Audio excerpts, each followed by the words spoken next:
အားလုံးပဲမင်္ဂလာပါခင်ဗျာကျွန်တော်ရဲ့ channel ကနေဒုတိဝါဒနာပါတော်မိတ်ဆွေများအားလုံးကိုကြိုဆိုလိုက်ပါတယ်ဗျမိတ်ဆွေများအားလုံးလည်းကိုယ်စိတ်နှဖျားကျမ်းမာချမ်းသာကြပါစေဆင်းရဲခြင်းပေါင်းကနေကင်းဝေးကြပါစေကြောင်းဥစွာဆုမွန်ကောင်းတောင်းပေးအပ်ပါတယ်ဗျအခုဗီဒီယိုထဲမှာတော့9ရက်6လ2026အင်္ဂါနေ့မနက်ပိုင်းအတွက်ထိပ်စီးနဲ့နောက်ပိတ်လေးတွဲပြီးမှတဲ့နှစ်ကွက်ကိုကျွန်တော်အယူဆလေးနဲ့မျှဝေပေးတော့မှာဖြစ်ပါတယ်ကျွန်တော်ရဲ့မိတ်ဆွေများတော့ကျွန်တော်မျှဝေပေးတဲ့အယူဆလေးတွေကိုလေ့လာသုံးသပ်ပြီးတော့မိမိမှာရှိတဲ့ကိုယ်ပိုင်ဉာဏ်ကိုယ်ပိုင်စိတ်ကူးများနဲ့ပေါင်းစပ်ပြီးတော့ကန်ဆန်းမှာလို့ပြောပြရစီဗျအင်္ဂါနေ့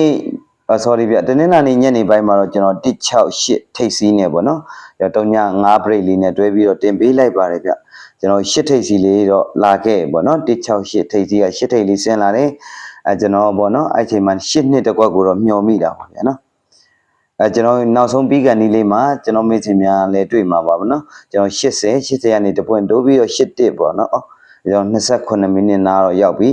အကယ်၍များတပွင့်ဆက်တိုးခဲ့ရင်8နှစ်မျှော်လို့ရတယ်ပေါ့နော်ဒါပေမဲ့လည်းတိုးတော့တိုးတယ်ဗျကျွန်တော်2ပွင့်တိုးပြီးမှတပွင့်မတိုးဘဲနဲ့ကျွန်တော်2ပွင့်တိုးပြီး83ရိုက်ပြီးတော့ရပေါ့ဗျာနော်အဲ့တော့8ထိပ်လေးနဲ့ပဲ2တိတ်လဲရတယ်ပေါ့ဗျာကဲအဲ့တော့ထားပါတော့ဗျာနော်အဲ့တော့ကျွန်တော်9ရက်နေ့အင်္ဂါနေ့အတွက်ပေါ့နော်ကျွန်တော်အကြိုက်ဆုံးကီးပေါ့နော်အကြိုက်ဆုံးကီးလေးကိုကျွန်တော်ဒီတိုင်းပဲရေးပြလိုက်မယ်ဗျနော်အကြိုက်ဆုံးကီးက1 6 8ကီးဖြစ်ပါတယ်ဗျနော်အဲ့ဒီထဲကမှကျွန်တော်မိတ်ဆွေက1 6 8ကီးတုံးလုံးဖြစ်တဲ့အတွက်ထပ်ပြီးတော့ခြုံကျင်နေရင်ပေါ့နော်6နဲ့8ကိုပို့ကြိုက်ပါတယ်အဲ့တော့6 8ဆိုတော့ကျွန်တော်ချိန်ဖြစ်သွားမယ်ပေါ့နော်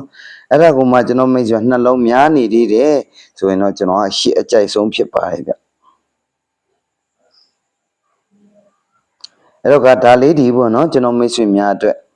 ပေါ့နော်စဉ်းကဏ္ဍနေစဉ်းစားတဲ့အခါမှာအထောက်အကူရအောင်ပေါ့နော်ချင့်ချိန်လို့ရအောင်ကျွန်တော်ရေးပြခြင်းဖြစ်ပါတယ်ဗျနော်အဲ့တော့ဂီးအနေနဲ့တုံးရင်168ဂီးပါဒီကြပေါက်ထိလိုက်မယ်လို့တော့ကျွန်တော်ယုံကြည်ပါတယ်ဗျနော်ဒီတုံးလုံးနဲ့အကယ်ထပ်ပြီးချုပ်မယ်ဆိုရင်68ပေါ့နော်1ချိန်အနေနဲ့တုံးနိုင်ပါတယ်အဲ့ဒီထဲကမှထပ်ပြီးချုပ်ရင်နေတော့ဆိုရင်တော့8ကိုပတ်တီးအနေနဲ့အသုံးပြုနိုင်ပါတယ်ဗျနော်အဲ့ဒါလေးကအထောက်အကူပြအောင်ကျွန်တော်ပြောပြီးပြီဆိုတော့ကကျွန်တော်ထိပ်စီးလေးကိုစကြည့်အောင်ဗျထိပ်စီးလေးကပုံစံ2မျိုးနဲ့သွားမှာဗျအဲ့တော့ပထမအဆုံးရိုးရှင်းတဲ့ပုံစံလေးကိုကျွန်တော်စသွားလိုက်မယ်ဗျဒီပုံစံလေးကကျွန်တော်လာတတ်တယ်ပေါ့နော်လာတတ်တယ်ပေါ့ကျွန်တော်ဥပမာနဲ့ပြမယ်ဗျနော်ပုံစုံကျွန်တော်ယူမဲ့ဟာလေးကိုအရင်ဆုံးပြမယ်ဗျနော်ဒီမှာဗျကျွန်တော်တုံညာထိပ်ရိုက်ပါတယ်တုံညာထိပ်ရိုက်ပြီးတော့ကျွန်တော်တို့2ပင်ကျော်မှာ8ထိပ်ဆိုပြီးမှလာရိုက်တယ်ဗျ8ထိပ်ရိုက်ပြီးတော့ကျွန်တော်2ပင်ကျော်မှာတုံညာထိပ်ဆိုပြီးမှပြန်ရိုက်ပါတယ်အဲ့တော့တုံညာထိပ်ရိုက်ပြီးတော့ကျွန်တော်တို့ထပ်ပြီးတော့2ပင်ကျော်မှာရိုက်ခင်ဒီနားလေးက8ထိပ်ဗျဒါလေးကရိုးရှင်းတယ်ပေါ့နော်ဒီထိပ်စီးလေးကရိုးရှင်းတယ်ဘာဖြစ်လို့အဲ့လိုယူတာလဲဆိုတော့ကျွန်တော်ပြပေးမယ်ဗျာနော်ဒီမှာလာခဲ့တဲ့ပုံစံဒီမှာဗျခွန်ထိပ်ရိုက်တယ်တပင်ကျော်မှာကျွန်တော်တို့6ထိပ်ရိုက်တော့ဗျာနော်တပင်ကျော်မှာခွန်ထိပ်ပြန်ရိုက်ပါတယ်နောက်ထပ်တပင်မှာဒီမှာဗျ6ထိပ်ဆိုပြီးမှအဲ့လိုလေးရိုက်သွားဘူးတယ်ဗျာနော်ဒါကအဲ့ပုံစံလေးကြောင့်ကျွန်တော်ကဒီမှာ8ထိပ်ကိုယူတယ်လို့ကျွန်တော်မိတ်ဆွေများတို့ကျွန်တော်နားလည်လွယ်အောင်ရှင်းပြတာပေါ့ဗျာနော်အဲ့တော့8ထိပ်စီးလေးရပြီဗျာနော်နောက်ထပ်ထိပ်စီးတစ်လိုင်းပုံစံလေးကိုတွားရအောင်အဲ့ဒါလေးကိုတော့ကျွန်တော်4တောင်လေးနဲ့ပြလိုက်မယ်ဒီမှာဖြစ်ပါတယ်ဗျကျွန်တော်ညနေပိုင်းထွက်ခဏန်းဖြစ်တဲ့9-4ပေါ့နော်ဒီအပင်ကိုယူမှာဖြစ်ပါတယ်9-4ဆိုတော့နှလုံးပေါင်းခြင်း6ဖြစ်ပါတယ်ဗျနော်6ဖြစ်တဲ့ချိန်မှာပေါ့ဒီမှာဒီ3လုံးပေါင်းကြည့်အောင်ကျွန်တော်မနေ့ပိုင်းထိပ်စီးဖြစ်တဲ့အစိမ်းရောင်4တောင်ထဲမှာ388ပေါ့နော်388အဲ့ဒီ3လုံးကိုပေါင်းလိုက်တဲ့အခါမှာကျွန်တော်6ပြန်ရရဗျာနော်ကျွန်တော်တို့ညနေပိုင်းထွက်ကနန်းဖြစ်တဲ့9-4ပေါင်းခြင်း6ကိုပြန်ရပြီးမှ8ထိပ်စီးဖြစ်တယ်ဗျဒုတိယပင်အတွက်ကျွန်တော်အပြာရောင်တုံးလိုက်မယ်ပေါ့နော်ဒုတိယပင်ကကျွန်တော်ဒီညနေထွက်ကနန်း6တုံညယူမှာဖြစ်ပါတယ်ညနေပိုင်းပေါ့နော်ကျွန်တော်6တုံညနှလုံးပေါင်းခြင်း6ဖြစ်ပါတယ်အဲ့ချိန်မှာမနေ့ပိုင်းထိပ်စီးဖြစ်တဲ့ဒီအပြာရောင်4တောင်3လုံးပေါ့နော်2ရယ်4ရယ်3ညရယ်3လုံးကိုပေါင်းမယ်ဗျ နှစ်4တုံည3လုံးကိုပေါင်းလိုက်တဲ့အခါမှာလည်းကျွန်တော်ညနေပိုင်းထွက်ကနန်းဖြစ်တဲ့6တုံညပေါင်းခြင်းနဲ့ကျွန်တော်6ဆိုပြီးမှတူညီတွားပြီးတော့တုံညထိပ်စီဖြစ်တယ်ဗျာနော်တုံညထိပ်စီဖြစ်ပါတယ်အဲ့တော့ကကျွန်တော်အင်္ဂါနေ့အတွက်ကျွန်တော်ထိပ်စီပေါ့နော်ယူဖို့အတွက်ကျွန်တော်တို့ကညနေပိုင်း8-3ကိုယူမယ်ပေါ့နော်8-3ကိုယူလိုက်တော့ကျွန်တော်တို့က1ရမယ်ဗျာနော်နှလုံးပေါင်းခြင်း1ရမယ်1ရတယ်ဆိုတော့ကပေါ့နော်ကျွန်တော်ဒီ3လုံးကိုပေါ့နော်မနေ့ပိုင်းထိပ်စီဒီ3လုံးပေါင်းခြင်းကကျွန်တော်1ဖြစ်ရမယ်ပေါ့နော်1ဖြစ်ရမယ်ဆိုတော့အပေါ်မှာ6-9နှလုံးရှိပြီ6-9နှလုံးပေါင်းခြင်း9ရနေပြီအဲ3လုံးပေါင်းခြင်း1ဖြစ်ဖို့ဆိုရင်6လိုနေတာဗျာနော်အဲ့တော့ပန်းရောင်အရာတော့ကျွန်တော်6ထိပ်စီဖြစ်ပါတယ်အဝါရောင်အရာတော့ကျွန်တော်က8ထိပ်ဖြစ်ပါတယ်8တုံးမို့6ထိပ်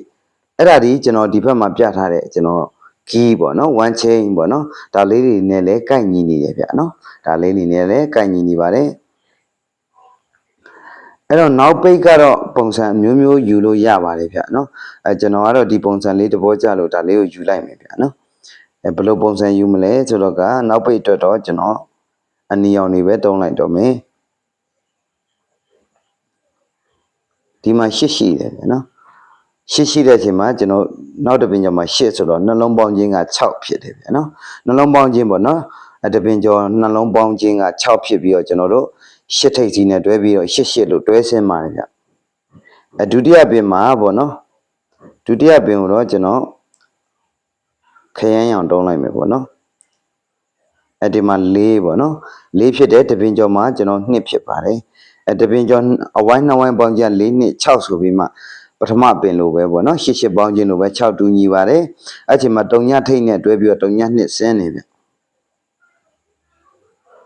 အဲ့တော့ကပေါ့နော်ကျွန်တော်တို့ဒီမနေ့ပြန်ပေါ့နော်အင်္ဂါနေ့အတွက်ကကျွန်တော်ဒါလေးကိုယူလိုက်မယ်အဲ့ဒီမှာ9ပေါ့နော်9ဆိုတော့အပေါ်က2ပင်လို့တပင်ကျော်နှလုံးပေါင်းခြင်းက6ဖြစ်ဖို့ဆိုဒီနားလေးက1နောက်ပိတ်လိုတာဗျနော်ကျွန်တော်က1နောက်ပိတ်ရတဲ့ပုံစံလေးကိုယူလိုက်တယ်ဗျနောက်ထပ်ယူလို့ရတဲ့နောက်ပိတ်လေးတွေလည်းရှိတယ်ဗျနော်အဲ့တော့အများကြီးယူရင်ပေါ့နော်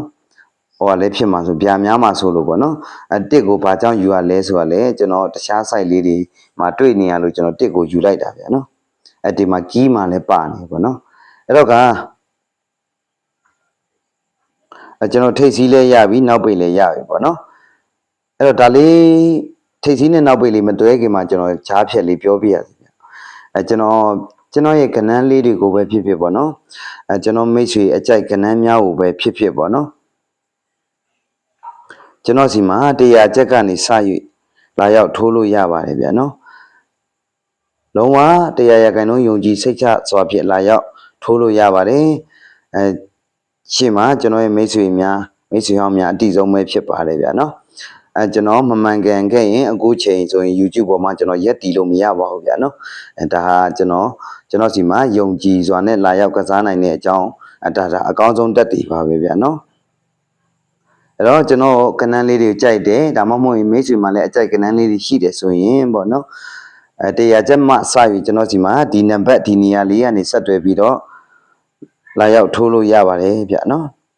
အပိကြကိုလည်းဖိတ်ခေါ်ပြရစီဗျအဲ့တော့ကျွန်တော်အစိမ်းရောင်လေးနဲ့ဒီဘက်မှာရေးပြီးတော့ထားလိုက်မယ်ပေါ့ဗျာနော်အဲ့တော့ကျွန်တော်ထိပ်စီးက2မျိုးရနော်အဝါရောင်ပုံစံလေးကရိုးရှင်းတယ်ဗျာနော်ကျွန်တော်ပြတဲ့အယူဆလေးကရိုးရှင်းတယ်မကြိုက်ရင်ဒီ8ထိပ်ကိုပယ်လိုက်ပေါ့နော်ဒါပေမဲ့ကျွန်တော်ကအင်္ဂါနေ့အတွက်8အကြိုက်ဆုံးလို့ရေးထားပါတယ်ဗျာနော်အဲ့တော့8ထိပ်တို့မဟုတ်ကျွန်တော်နောက်ထပ်ပုံစံတစ်မျိုးနဲ့က6ထိပ်ပေါ့နော်နောက်ပိတ်ကတော့ကျွန်တော်1နောက်ပိတ်ကိုပဲယူလိုက်တယ်အဲ့တော့ကဒိတ်2ခွက်ဒီကျွန်တော်8ထိပ်နဲ့တွဲမယ်ကျွန်တော်1ပိတ်နဲ့တွဲတော့8ထိပ်ရမယ်ပြီးတော့6ထိပ်နဲ့1နောက်ပိတ်နဲ့တွဲတော့6ထိပ်ဆိုပြီးမှရတယ်နော်အဲ့ဒါတင်ရမယ်ပေါ့နော်အဲ့ကျွန်တော်မိတ်ဆွေက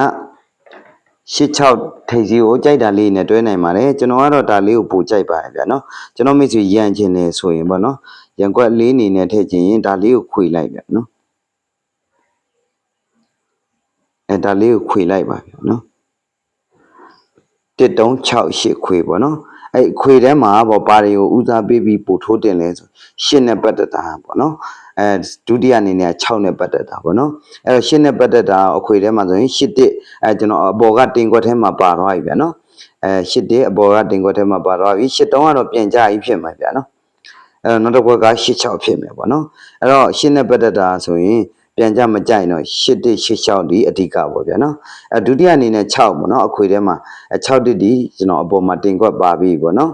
6တုံး6 8ပေါ့နော်အဲ့ဒါလေးကိုပို့ပြီးတော့တင်ပါဗျာနော်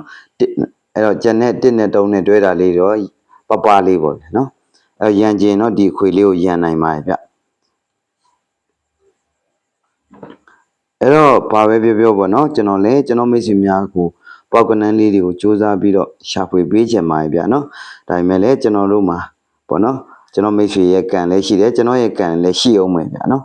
အဲ့ဒါလေးတွေတိုက်ဆိုင်မှုလေးဖြစ်တဲ့အခါမှာတော့ဒီကနန်းလေးကပေါက်ကနန်းလေးဖြစ်နေထွက်လာပါစေပေါ့နော်နောက်တစ်ခုကပေါ့နော်